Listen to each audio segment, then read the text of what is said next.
How long did it take you to get your first episode out there after you'd decided to start a podcast? For Laurie Wright, it took her far longer than she would have liked, but since she's launched her podcast, it's become the best thing that she's ever done for herself and for her business. Laurie Wright hosts Living Your Sparked Second Half, and she's nearly 400 episodes in, so she has a ton of valuable advice to offer for anyone struggling to get started with their podcast, or for those who aren't feeling like their podcast allows them to be their authentic selves. Laurie Wright, thank you for joining me on Podcasting Amplified. How are you doing? Great. Good. So Laurie joins me today. She hosts Living Your Sparked Second Half. And the mission of her podcast is to motivate listeners by sharing inspirational topics and stories of women who are in the second half of their life to ignite a later in life spark by finding something they love to do so they will stop wondering, is this it? Love that description. Yes. Laurie, if you could please take me back. I know before we started recording, you were saying how it took you far too long to get started with your podcast. So maybe take me back to the beginning of when you were thinking of putting content out there, and what made you decide to go down the podcasting route. Sure. Well, I got into network marketing in my mid-50s because I wanted to help my daughter, and she had gotten involved in it. And a lot of people know about Beachbody, and I wanted to lose weight. And so I was like, sure, I'll do it. But I never really liked the model. I think what it taught me was how to interact with people on social media and how to get comfortable on video. And so those were two key things that I knew nothing about, and I was super afraid. Like, I remember getting on a video the first time and my voice didn't even sound like my voice. I mean, that's pretty typical when you're not used to hearing yourself talk. It's like, whose voice is that? And so I was really novice at all that. But I got comfortable over time using the network marketing model. And over time, I just got really frustrated with it. I felt like, especially in the Beachbody space, I was helping people lose weight, but it would be temporary. It wasn't anything permanent. There was more going on inside their head. So they fixed the outside, they hadn't fixed the inside. But I really grew to love helping people and coaching people and creating communities for people to gather who were like-minded. So that is what I got exposed to. And so as I was heading into my 60s, I'm now about to turn 65. So it was a couple months before my 60th birthday. And about 6 months before that, I just got totally burnt out. And I was like, I don't want to do this anymore. I want to do something different, but I don't know what that is. And so I went through a period of reflection, trying to be quiet and listen to whispers, which honestly, my whole life, I've been a very busy person, workaholic, and I would drown out those whispers, which I think a lot of us do. And I was just doing the thing that I thought I needed to do, which was work in the corporate world and make money. And so it was through my exposure to Beachbody and that experience that kind of lit this little spark inside of me. Like, there's more than what I've been doing. And what is that? And how can I do it other than this model? And I actually attended an event and I heard Pat Flynn, who has a podcasting course. I heard him speak and I was so inspired by him and his story. And that planted the seed of wanting to do a podcast. I didn't know what it was, but I just thought, I want to do that. And I actually signed up at that event to his beta because he was just launching this course and it was beta and it was really inexpensive. And so I was real excited, left that event, and I actually didn't do anything. Well, I will say I created a course and it was just a short course on mindset stuff. And it was something that I had run as a free group to meet people through my Beachbody model. And I was just like, well, I want to just make this course available and I'll sell it for like $17. So that was kind of after the event. I was really motivated. And so I did do something. I took action, but I didn't take action on the podcast. And I regret that because doing my podcast has been the best thing I've ever done, I feel like. And it took me 3 years to come up with, or to take action, I should say. But a lot of it was because I didn't know what I wanted to do with my podcast. I didn't know what the topic, we all get hung up with this, many people, on, well, first of all, what is it I'm going to talk about? And I don't know much about that, and blah, blah, blah. And it's, what's my title going to be? Oh my gosh, I don't know what my title is going to be. And so I was really hung up on those two things. But I will also say, like I said, am a workaholic. So I just did all the things to keep busy, and I didn't take time to really reflect on what would I want my podcast to be?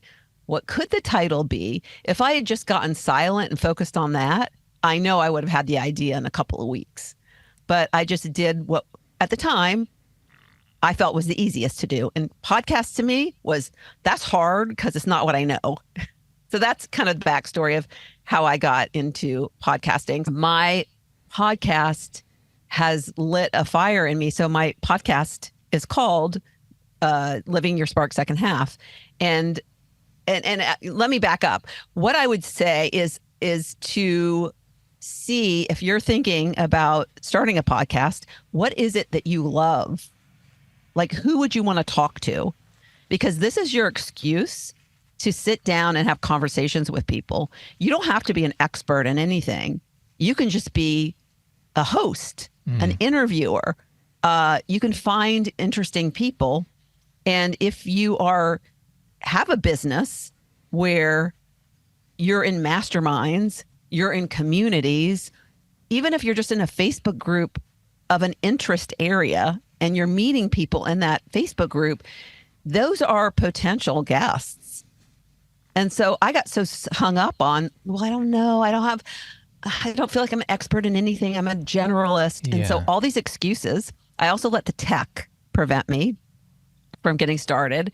Because it's like, well, I don't know how to do that. Well, just like anything else, you just learn. And most things can be Googled or found on YouTube. So what I ended up doing to get started is, first of all, I got inspired by someone I went to an event with. And I was we didn't know each other except for being in this community online, this virtual community. And she was from England, and she came over, and we decided to be roommates. We'd share the cost of a room. And so the event was over a couple of days. And the second morning, we're driving to the event. And she starts to tell me her story. I didn't know how old she was. I knew she was around my age. And we were driving to the event, and I said, would you mind telling me how old you are? And she said, I'm 70. Here is this woman going gangbusters, passionate about what she does.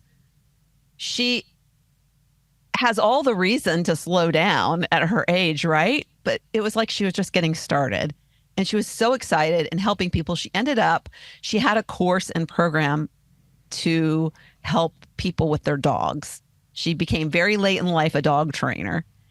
And since then, she's written like 2 or 3 books. I mean, she's amazing. And so I had this idea. It just like dropped into my head as I'm driving to the event with her, hearing her story. And it was, people need to hear this. This is inspiring. Oh my God, this is what I need to talk about on my podcast. This is what I want my podcast to be about. And I'll interview people. And I'll just find really super interesting people who have found a new passion late in life, which there's a lot of people who have done that. And so for me, it was about getting people who could share stories that would, when listened to, would make people want to take action on their own life to find something and do something.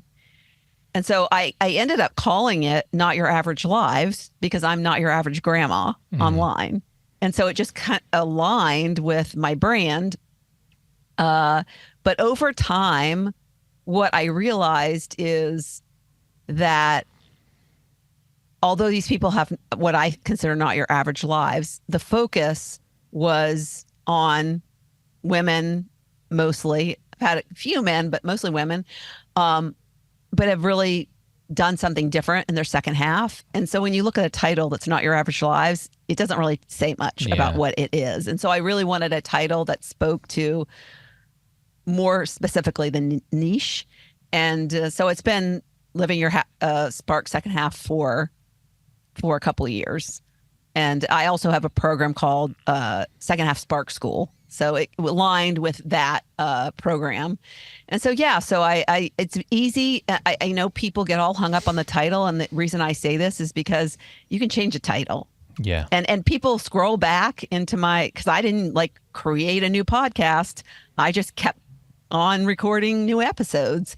So I changed the intro and the outro to match what the new title was. So if people go back 2 years back, they'll see Not Your Average Lives. So, it's just, you can't get hung up on that stuff. It's still the same topics that I talked about before, still the same description that I talked about before. And the other thing to address my technology apprehension is I was like, okay, once I had the idea, I wanted to make it happen. And I wanted to make it easy instead of hard. And I thought, how can I start doing this? I'm inspired. I think you really need to take action when you're inspired. So how can you make it easy and quick to get going? And so I asked her to be my first guest. And I ended up, because I knew how to go live on my Facebook page, I'm like, I'm just going to interview people on my Facebook page.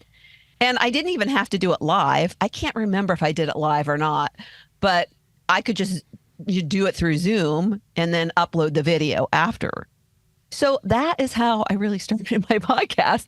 Is I didn't do any of the stuff that you have to do, like, oh, who's my podcasting platform? What platform am I going to use? What microphone? And all the things that you get hung up on and stall because of. I know people, I mean, I'm not so unusual, but, waiting to start. But I know people who have the idea and they're all lined up with it. And then they still wait and wait and wait because of all the things. And so I just started recording, and between September and December, and I was doing once a week. I committed. I'm going to do this once a week.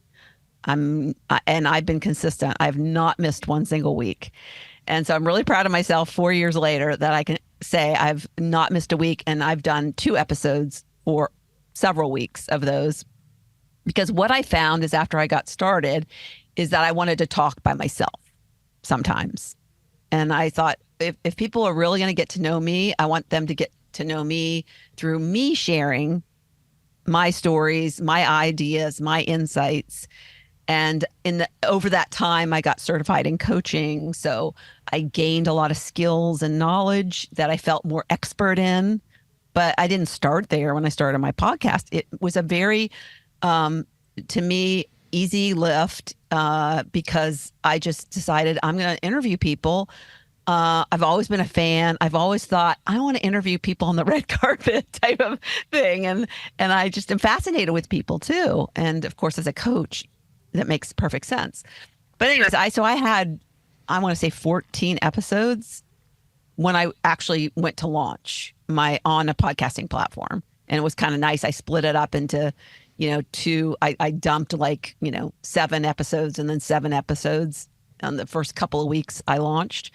And so, I made it easy. Oh, and the other thing that I did, I hired a VA in the Philippines, and I told him to watch the podcasting course. And he's the one who actually researched the platforms. And then we discussed it, chose the best one for what we thought we needed. And then he's been my editor ever since. So he edits my episodes, and he didn't have any experience. He was just a whippersnapper, and I met him, and I wasn't even gonna hire him for that. And I was like, hey, do you want to do this? So all self-taught. And so it doesn't have to be hard. You just have to take action. And I think being in a community where you can get ideas from other people, where you can get, likely guests through that. And I've more recently started to find people. There's a newsletter I subscribe to called 60 and Me. And the different contributors, different authors, they're all over 50, and they're all sharing amazing stories with amazing topics. And I swear the last 6 months I've been just pulling those people into my podcast. Perfect. So yeah, it can be really easy. Yeah, you're obviously very passionate about it and you enjoy it, and that's kind of the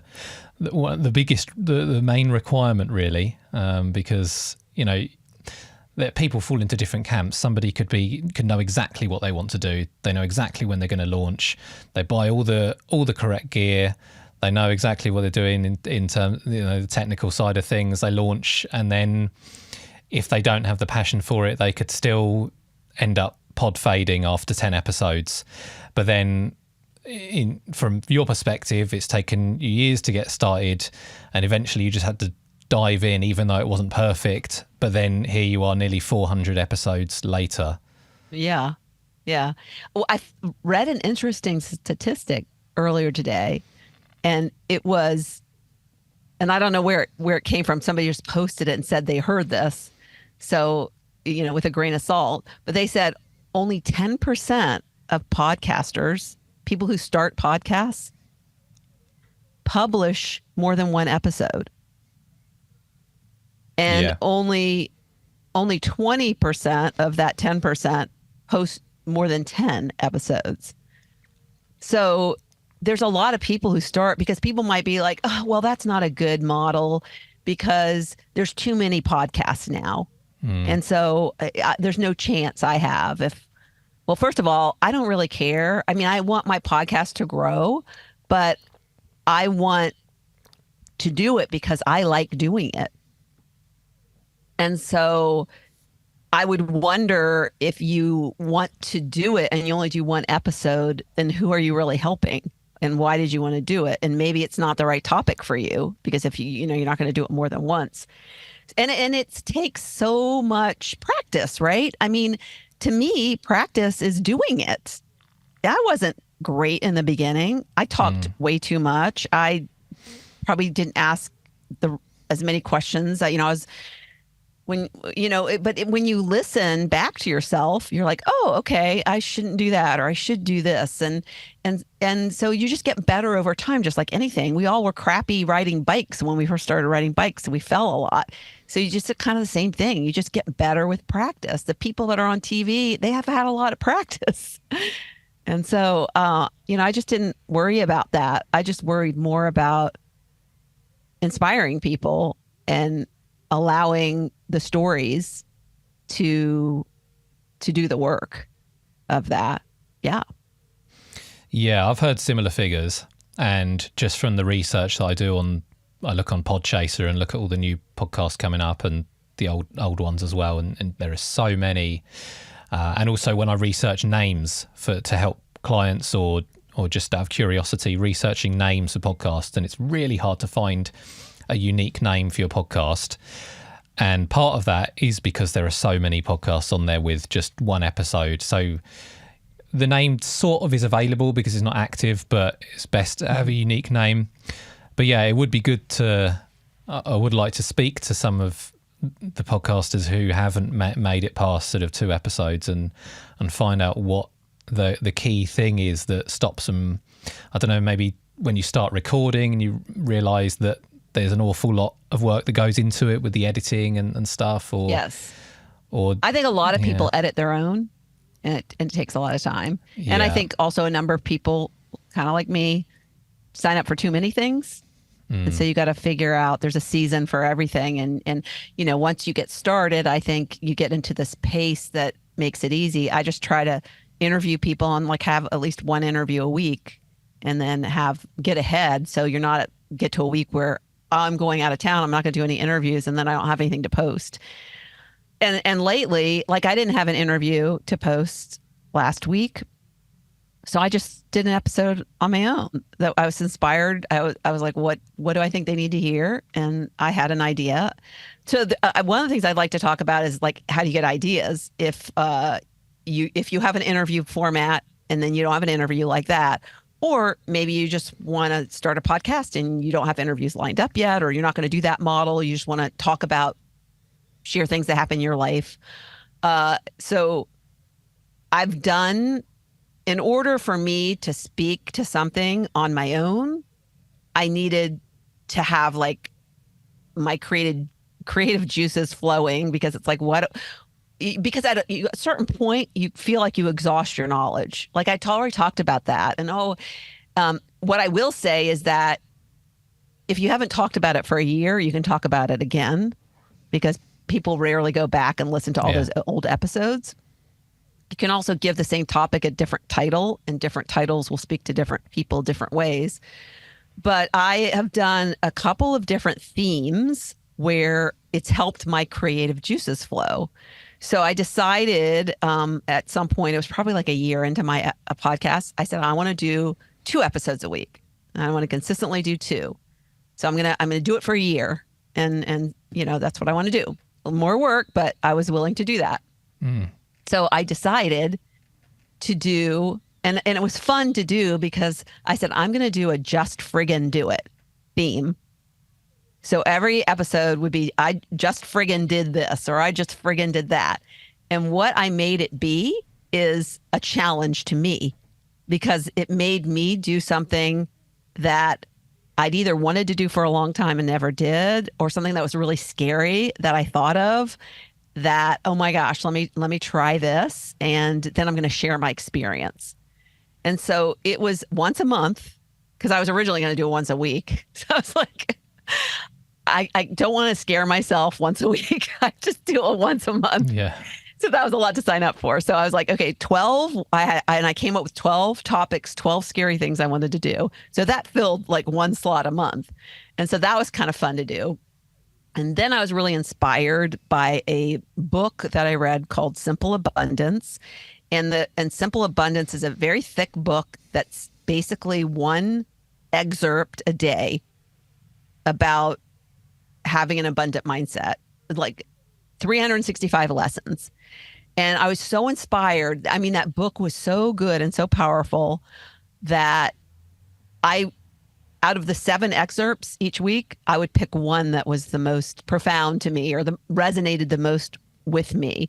And so on those other weeks that I didn't do it, just frigging do it episode, I did an abundance, like something about what abundance topic resonated with me from this book. So it was all about sharing my thoughts and my insights based on an excerpt I had read. So that was super simple to do. And then I've even done this, where I have these Oracle energy cards where you just pull a card. And I love my Oracle energy cards, because they kind of speak through my soul, I feel, to the larger universe. So it's like, if I feel like I get into my logic brain and I'm trying to like figure something out, it like ideas don't come. But when I release that and I'm like, okay, I'm just going to let my soul work for me. And I do that through my Oracle energy cards. So I'll just I'll ask the question. I'll say, what does my audience need to hear from me today? And I'll pull an Oracle energy card, and it'll be like, oh my gosh. And because it'll, whatever that card says is going to give me some sort of idea. And it'll be like, oh, okay. Yeah, that I know. I really will talk about this because this just recently happened to me. So it's like an answer, the answer that I need to share with the world that week. So yeah, so those are kind of 3 ideas for how you can do your own episodes. If you don't have, if you for some reason have run out of people to interview, or you just want to do your own thing. No, it's really helpful. Thank you. Because I think for most people, there's going to be something that they can relate to from that they can use, whether it's picking a random book from their bookshelf or something like that, or digging into their old episodes that will help, rather than just, trying to rack your brains for something completely brand new. And like you say, if you haven't spoken about it for a year, you can probably talk about it again, because you're going to have a whole new audience, or you can talk about the same thing in a slightly different way, slightly different angle, and And it's all part of education, repetition, isn't it? Yeah. Yeah. And it goes like before we hit record, what we were talking about was, it's a way for people to get to know you. It's for me, it's been a great way. I when I started my business online, after I stopped doing the network marketing thing, I created a Facebook group, and the Facebook group grew pretty quickly, and I had like 1,200 people in it, but it was like crickets. And a lot of people experience this when they do something like that. It's a free group. People aren't really committed to it. It's free. People take action when there's money behind, they've invested in something. But when it's free and there's a lot of competition for the feed in Facebook groups, especially now. So I didn't like the Facebook group model. It didn't work really well for me. And I could say I could have done things better, sure. But I just felt like it really wasn't aligned. I mean, if it felt aligned to me, I would have figured out how to make it better. But I just thought that podcasting would be a better model for me to meet people. And it's on the Facebook group, who people are because you see here what their profile name is. So everybody's anonymous in the podcasting world, which should make it less scary, in fact, because you're like, don't know who's listening, but I mean, if they follow you, but a lot of people swoop in, swoop out. And so I kind of like that anonymity, and a lot of people I don't know listen to my podcast, and I like that because it means that they're getting to know me, and they're getting to know my true personality. And if they don't like me, then they go find another podcast. But if they like me and they like what, and they feel like, hey, yeah, I get her, I want to listen more. It builds this relationship like you're friends, but you just haven't met yet. And so for me, it's just a great way to build an audience, and you can offer things like links. I have a quiz, and sometimes I'll reference my quiz and have a link to my quiz on the podcast. And then that's a way to get people to connect with you and get on your email list. And then you can send them. I have a weekly podcast email I send out, and then I do a monthly newsletter. So those are just two ways that if people meet me on my podcast, then they can connect with me further.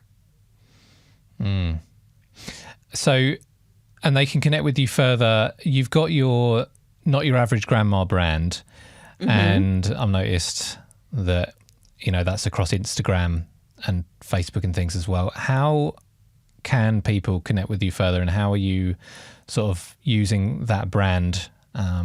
Is that, are you selling courses? You mentioned about putting a course together. I have a program. It's a high-end coaching program. It's a course and a coaching combined.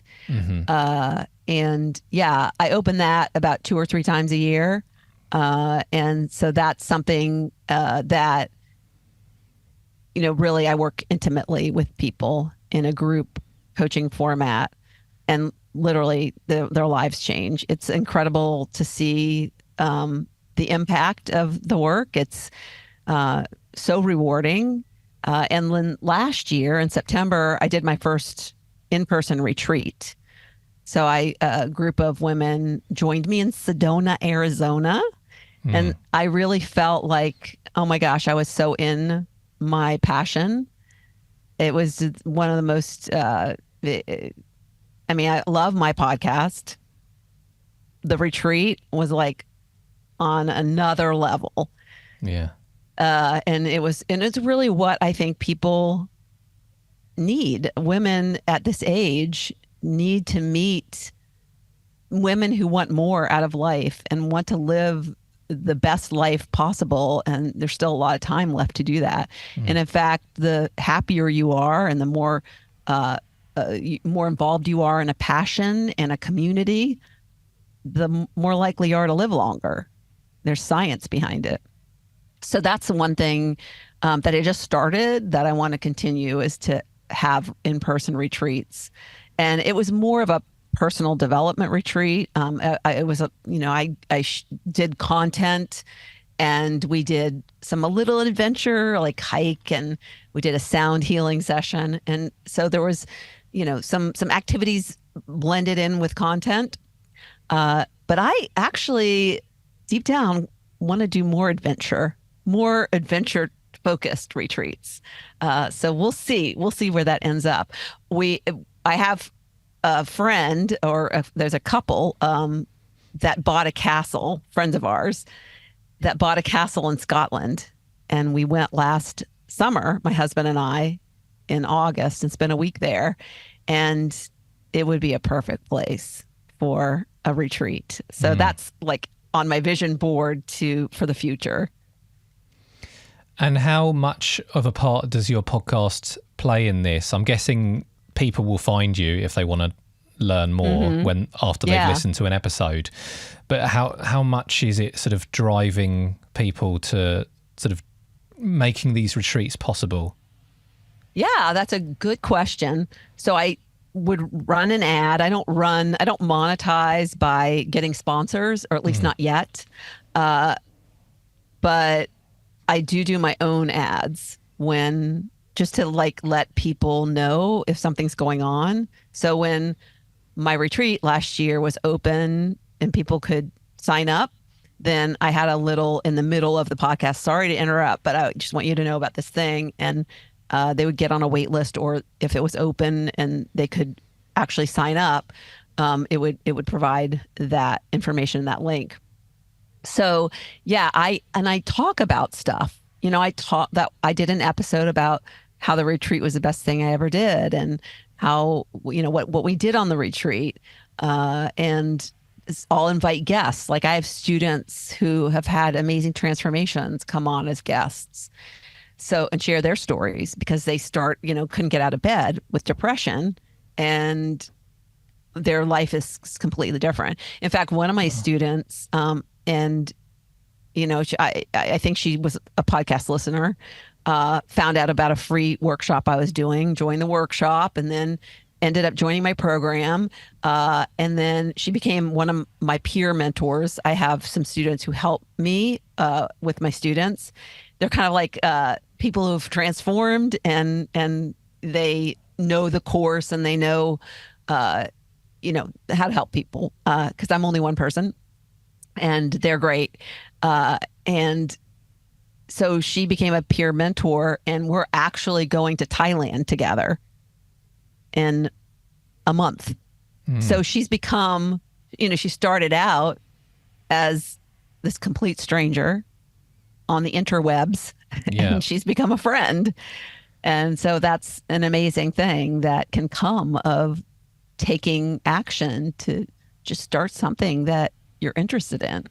Yeah, that's amazing. And it's not one of those measurable things. Like it's not all about the analytics and everything, but if you can make a connection with people that is going to last years, then you can't really beat that. And like you and me, like you're in England, I'm in Virginia. Yeah. So everybody that I meet, I've met, New Zealand, South Africa, like all over the UK. It's so amazing that I now have friends all over the world that I can call up when I go to visit, maybe. Yeah. So it's really fun to have the ability to connect with people in different cultures and have that. And the podcast has gifted me that. Fantastic. And just going back to speaking about your content, as you said, you've been, but for a long time, you were posting 2 episodes a week. You nearly 400 episodes in 4 years, which is incredible.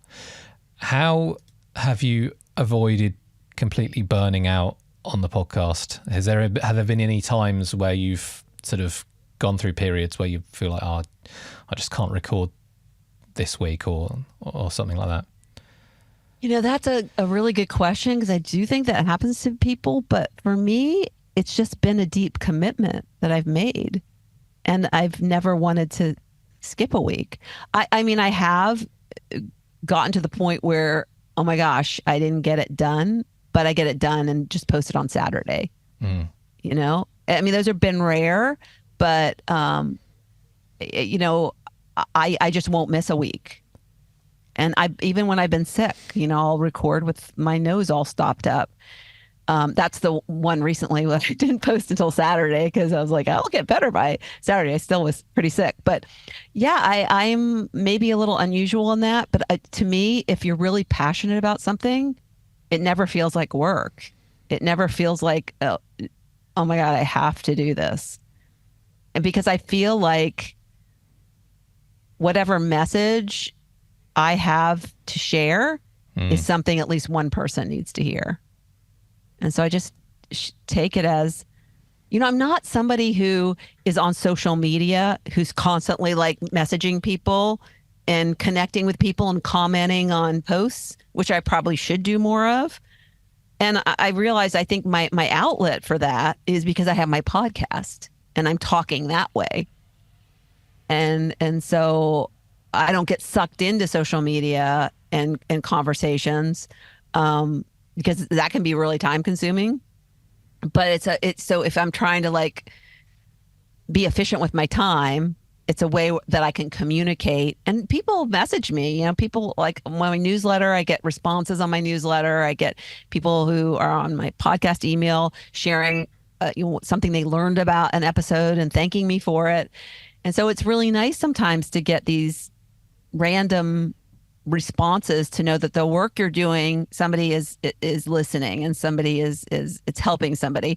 And I feel like sometimes that's more valuable than time spent maybe trying to chit chat with somebody on social media. But I have met some people on social media, like it's you know, there's another grandma and she does a lot of fun things. She makes a lot of fun videos, and we've just like befriended each other by like liking each other's posts.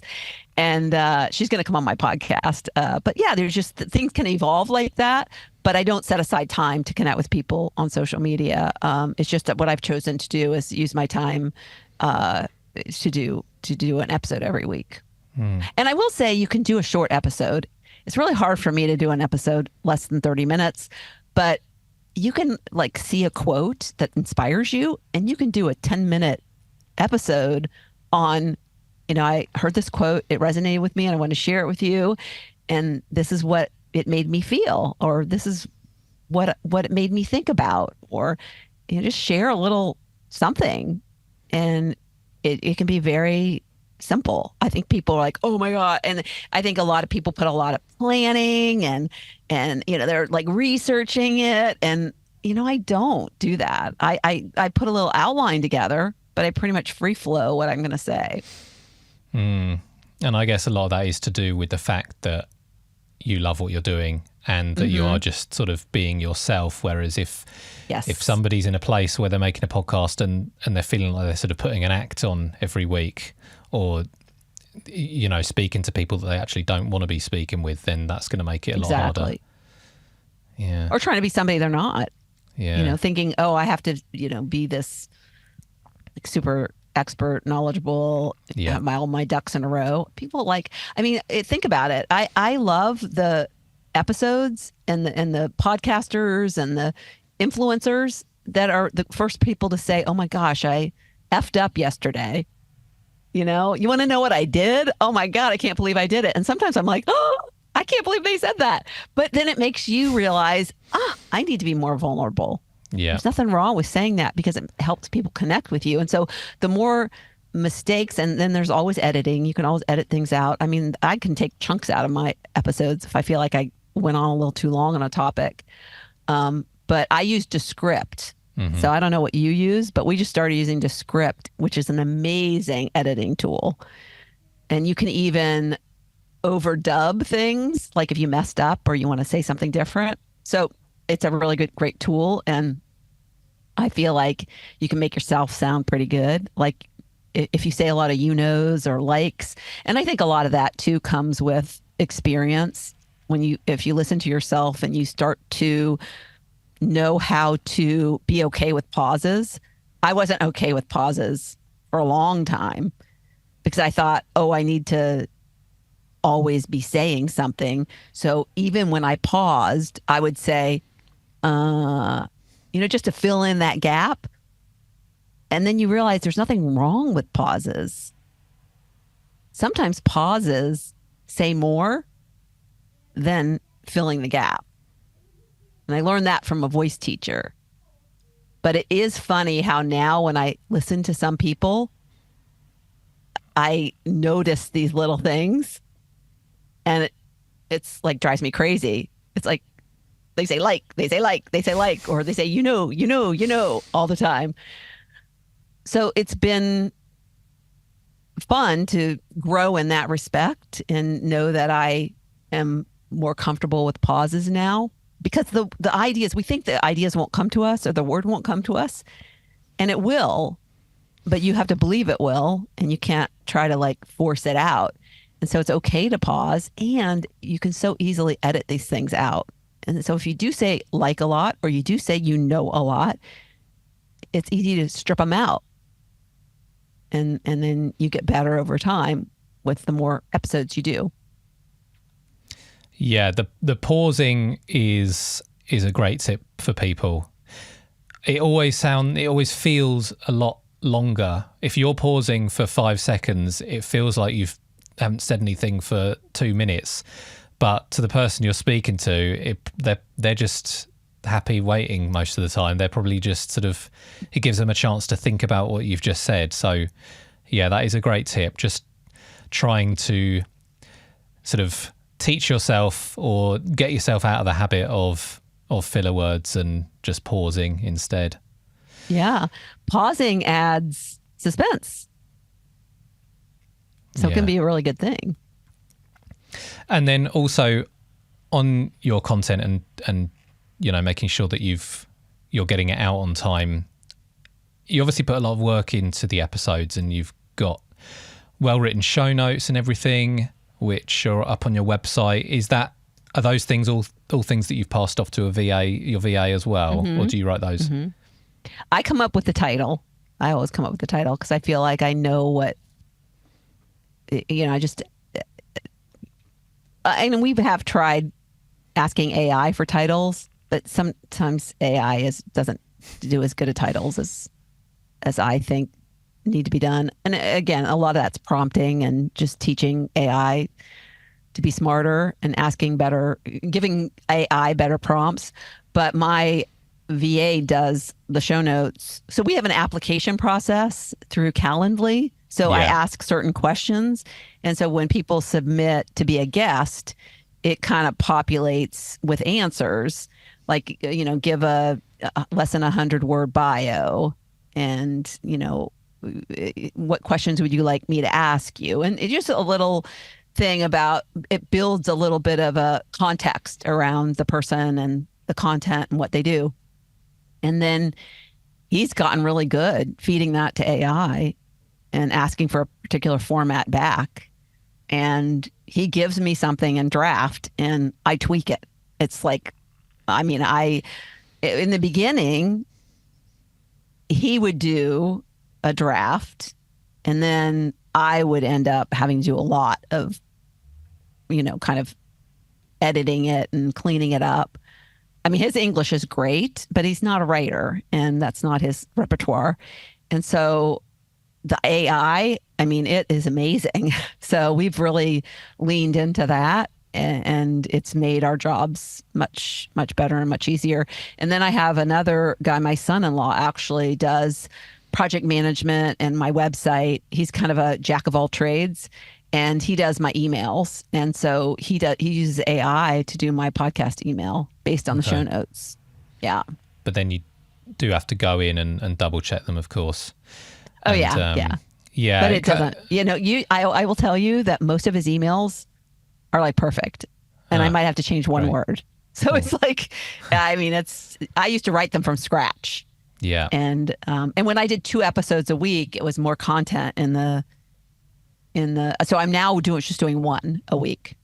So I do. Yeah. So I do have a full-time job, just so everybody knows. So I do this. It's like on the side, and it's so totally doable. It's kind of like my passion. I coach my students on Thursday nights. I have a call tonight with them, and I actually have right now I'm running a fun health challenge with some of them. So I'm in there every day connecting with them. But I do that first thing in the morning, and I might check in the evening before I go to bed, but it does not take a lot of time. Again, emphasize, I love it. And then I do my podcasts, and I reserve like a lunchtime hour. Like, this is my lunchtime hour. I'm talking to you, and I do that with my interviews. And I have an interview next week on Monday. And I've got a couple interviews lined up for some upcoming episodes. So it's totally doable, and you don't have to use an excuse that, oh, I work full time, I can't do that, I can't fit it in. So you just have to do what you're passionate about, and it actually enhances the rest of your life, I think. And it makes for really good social conversations. A friend had a wine tasting. So we went to this wine tasting, and I really didn't know anybody there, but I struck up a conversation with somebody at the event, and turns out she has an online program. She teaches people how to paint, and she's got like 130,000 followers on Facebook, and she's got like 100,000 followers on Instagram. Yeah. And the crazy thing is I wanted to learn how to paint because that's in the back of my mind that I want to do it. And so I'm like, oh my gosh, you could come on my podcast. But people are so interested in, like, when it's like, what? You do a podcast? I mean, it's like you're a celebrity when you tell somebody you do a podcast. And it's such an easy thing to do. It's like not a big deal, but people get really impressed that you're a podcast host. I've found that. I'll say, oh, I'm a life coach, I have a program. They're like, next. They're not really interested in that. Yeah. But they're really interested in that you have a podcast. So it makes for a really good conversation, social conversation. I think if anybody wants to get started on that, it definitely will. You can find people anywhere, even in your own neighborhood. Some people struggle so much with putting themselves out there and putting their voice online that when they hear someone else is doing it, especially if they haven't sort of pictured them doing that, and can be quite surprising. And she didn't start painting until she was 52. Yeah. And I'm like, oh my gosh, you're a perfect guest. Yeah. She started something new when she was over 50. So much has opened up to me since I turned 55. And so I believe that when you really align yourself with something you're passionate about, then other stars align. It's like things come to you. Like this woman who I met in the neighborhood, like we connected because I'm following something I'm passionate about. And so the more you follow what you're passionate about, the more the universe will conspire to bring you what you need. And I fully believe in that. And if you feel like you're fighting an uphill battle doing what you're doing, it's probably because it's not really aligned with what you're supposed to do. And you just have to be brave enough to start doing what you're supposed to do. And that's what you're passionate about. That's a really nice place to finish it off. A bit of inspiration for people, and encouraging podcasters to make sure that what they're doing, they are passionate about. So where can people find your podcast, Laurie? Yeah, just search, just Google Living Your Spark Second Half podcast. That's one way. You can go to notyouraveragegrandma.com, and there's a link to my podcast. Actually, you can do notyouraveragegrandma.com/podcast, and you'll see all my episodes there. It's just easier to get it on my website than if you're really savvy on a podcasting platform. We're on Spotify, we're on Apple, we're on Google, or Android. So so you can just go to those and search for Living Your Spark Second Half, and you can find it there as well. Cool. And then follow me. I'd love to have you. And you can also sign up for my email list on my website if you're interested. Fantastic. Well, thank you for fitting me in. And you obviously got a very busy schedule with your full-time job and getting your podcast out. So I really appreciate you spending the time with me today, Laurie. Thanks for inviting me. Thanks for listening to Podcasting Amplified. If you enjoyed today's episode, don't forget to follow or subscribe on your favourite podcast platform. We'll be back next time with another conversation offering more insights to take your podcast to the next level and help you to achieve success. Happy podcasting.